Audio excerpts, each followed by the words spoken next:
And how'd you launch? Do you like get a blog post on TechCrunch, or do you just tweet it out? That's a good question. We had a bunch of friends who were using it and tweeting out to a bunch of people, and I think it created this like pull, like this tension that people really wanted to get it and try it out.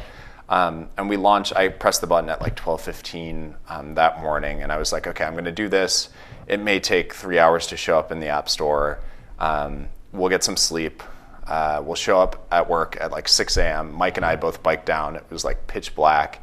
But when I pressed the button, within like 5 minutes, it was available in the store. And we looked at the logs, and all these people started signing up with like, French email addresses, like .fr and .hk and Asian languages, et cetera. How did they find out about it? I have no idea. But what's interesting is that it's like that scene in The Social Network. It's like, right? You got 2,000 hits. No, you got that 20,000. Right.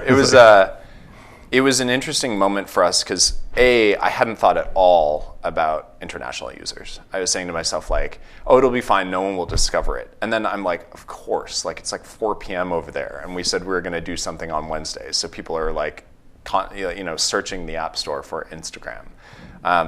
We didn't get any sleep that night. We just like had to monitor things. I think I might have like napped for 30 minutes, but we showed up at 6 a.m.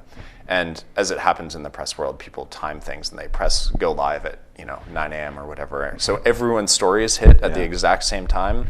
And this is an experience I'll never forget, is sitting there and just the server crumbling, just like done, like not working at all. This is our big launch. We're really excited about it. Nothing's working. And I've never felt so like sick ever. Like it was like, what are we doing, right?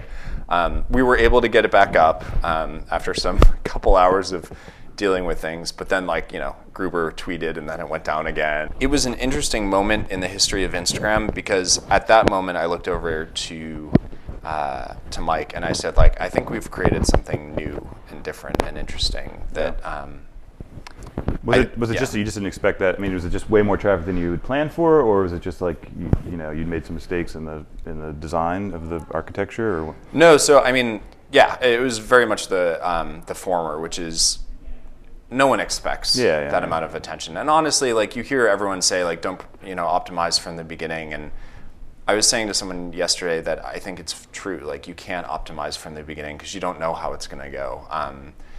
It caught us off guard, and we were new to it. Neither of us had really scaled a service before, but the amount we've learned in the last 3 months is night and day. And I feel like now we're well prepared for it. And of course, every service has their growing pains. But I was talking to Jack Dorsey, and he was like, compared to the beginning of Twitter, you guys are doing just fine.